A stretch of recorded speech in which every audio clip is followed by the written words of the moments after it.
بسم اللہ الرحمن الرحیم. السلام علیکم ناظرین. تین کے ڈیرے میں آج ہمارے مہمان ہیں سالار خان کاکڑ صاحب. سالار خان کاکڑ کو اب سے چند لمحے پہلے فاتح کوئٹہ کا خطاب ملا ہے. پاکستان تحریک انصاف بلوچستان کے سرگرم رہنما ہیں اور بلوچستان وہ صوبہ جو وڈیروں اور جاگیرداروں اور سرداروں کی سیاست سے پہچانا جاتا تھا، وہاں پر سالار خان کاکڑ جو ہے، ان جیسے جو نوجوان ہیں وہ اس وقت وہاں بلوچستان کی پہچان بن چکے ہیں. کوئٹہ سے الیکشن بھی جیتے، فارم 47 کے نظر ہو گئے، لیکن اس کے بعد انہوں نے جس طرح پاکستان کے ساتھ، پاکستان تحریک انصاف کے ساتھ، عمران خان کے ساتھ جو ڈٹ کے کھڑے ہوئے اور اس کی جو ان کو جو سختیاں برداشت کرنی پڑی، جیل بہت سخت جیل انہوں نے کاٹی، لیکن بنیاد مرصوص کی طرح، سیسا پلائی ہوئی دیوار کی طرح یہ ڈٹے رہے، حالات کا مقابلہ کیا. تو آج اس ڈیرے میں ہم ان سے ذرا پوچھیں گے ان کی جو سیاسی سٹرگل ہے اور کیسے بلوچستان جیسے صوبے میں ایک نوجوان اٹھا اور وہ بلوچستان کی پہچان بن گیا، اور اتنی بہادری یا اتنی استقامت ان کو کیسے حاصل ہوئی. عمران خان کے ساتھ ان کا جو سفر ہے کیسے سٹارٹ ہوا، کیسے شروع ہوا، یہ ساری باتیں آج سالار خان کاکڑ صاحب سے ہم سنیں گے. اور ناظرین، تین کے ڈیرے کے لیے ایک اور بڑا اعزاز آج یہ ہے کہ ہمارے استاد جناب ہارون رشید صاحب جو ہے وہ بھی تین کے ڈیرے میں موجود ہیں ہمارے ساتھ. اور ظاہر ہے جہاں ہارون صاحب موجود ہوں وہاں ہم سوال کرنے کی گستاخی کیسے کر سکتے ہیں، لیکن سر آپ کی اجازت سے میں نہیں آپ ہی سوال کریں، میں ان سے ملنے کے لیے آیا تھا. اور صدیق جان صاحب بھی موجود ہیں. اور صدیق صاحب میں بڑی کیریسٹی ہے الحمدللہ، بڑے سوال ہیں. بالکل سر. اور صدیق جان صاحب بھی تین کے ڈیرے میں آپ آئے ہیں اور ہمیں امید ہے کہ اب اس کا مستقل حصہ آپ رہیں گے. ہارون صاحب کے ساتھ تین کے ڈیرے کی اگلی نشست ہم جو ہے وہ رکھیں گے اور اس کے اندر بھی تفصیلی گفتگو کریں گے. سالار خان کاکڑ صاحب، پہلے تو یہ بتائیں کہ آپ کا ذرا تعارف کرا دیں کہ سالار خان کاکڑ ہے کون، کہاں سے آیا اور کیوں آج اس جگہ پہ کھڑا ہے. سب سے پہلے آپ دوستوں کا بہت شکریہ، آپ نے وقت دیا. ہماری آواز جو ہے نا لوگوں تک پہنچائیں گے. خاص طور پہ ہارون صاحب ہمارے بزرگ ہیں، ان کی شفقت کا بہت شکریہ.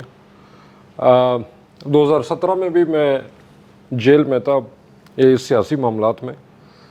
تو جب جیل سے باہر آئے تھے، ایک پروگرام تھا، ٹی وی پروگرام، اس میں مجھ سے یہی سوال کیا گیا.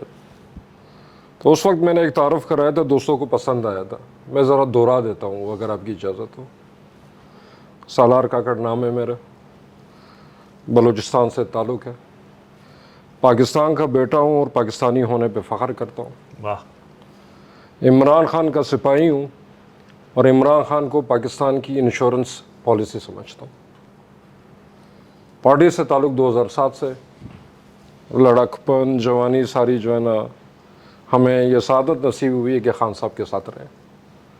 اور پارٹی میں یونٹ لیول سے اوپر آئے. یونین کونسل 2013 میں میں ضلع کوئٹہ کا ڈسٹرکٹ مارکیٹنگ سیکرٹری تھا. 2015 میں صوبائی انفارمیشن سیکرٹری تھا. 2017 میں مرکزی ڈپٹی انفارمیشن سیکرٹری تھا. 2019 میں ایڈیشنل جنرل سیکرٹری بلوچستان تھا. اور 2023 میں خان صاحب نے بلا کر، بلکہ زبردستی اس وقت جو ہے میری کافی کاروباری مصروفیات تھی، انہوں نے بلوچستان کا جنرل سیکرٹری بنایا تھا.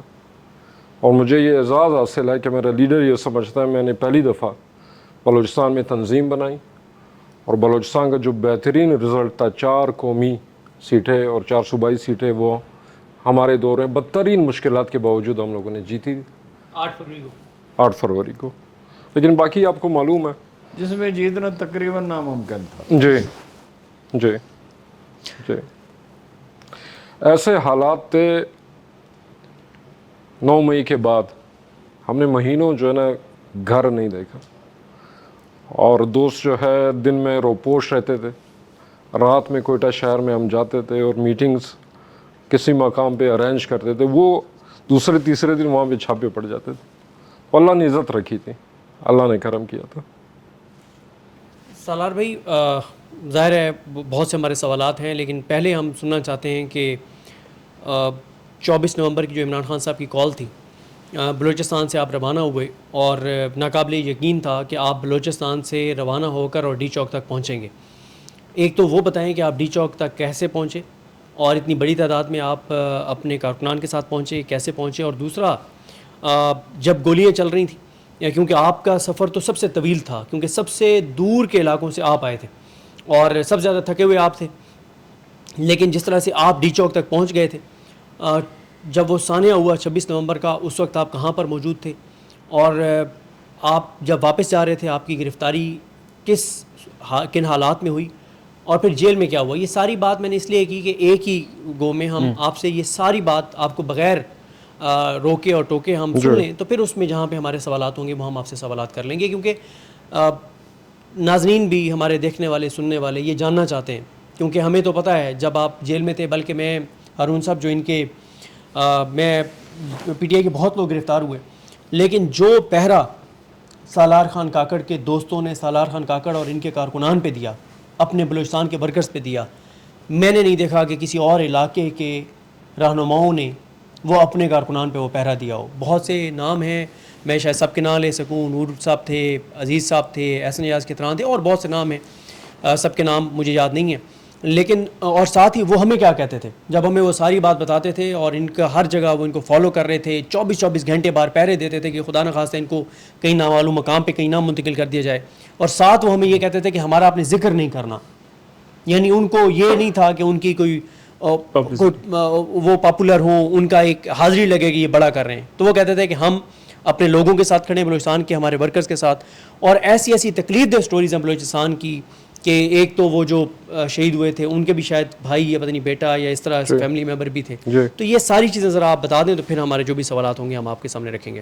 دیکھیں 13 نومبر کو پارٹی نے اعلان کیا کہ ہم نے ایک پرامن جو ہے ریلی نکالنی ہے، اور جو ہمارے بنیادی ڈیمانڈس تھیں کہ اس ملک میں جو سولن مینڈیٹ ہماری پارٹی کا تھا وہ واپس ملے، خان صاحب کی رہائی ہو، تیسرا 26ویں آئینی ترمیم سے متعلق، میرے خیال میں کسی بھی ملک میں آئین سے متعلق یا مینڈیٹ سے متعلق یا کوئی بھی اس طرح کا رہنما جو غیر آئینی طور پر پابند سلاسل ہو، یہ جمہور کا، یہ بلکہ اس ملک کے لوگوں کا حق ہے کہ پرامن احتجاج کرے، ریلی نکالیں۔ اسی طرح جو ہے ایک ریاست اپنے لوگوں کے بنیادی حقوق سے یا ان کے مطالبوں سے ان کو معلوم ہوتا ہے اس طرح،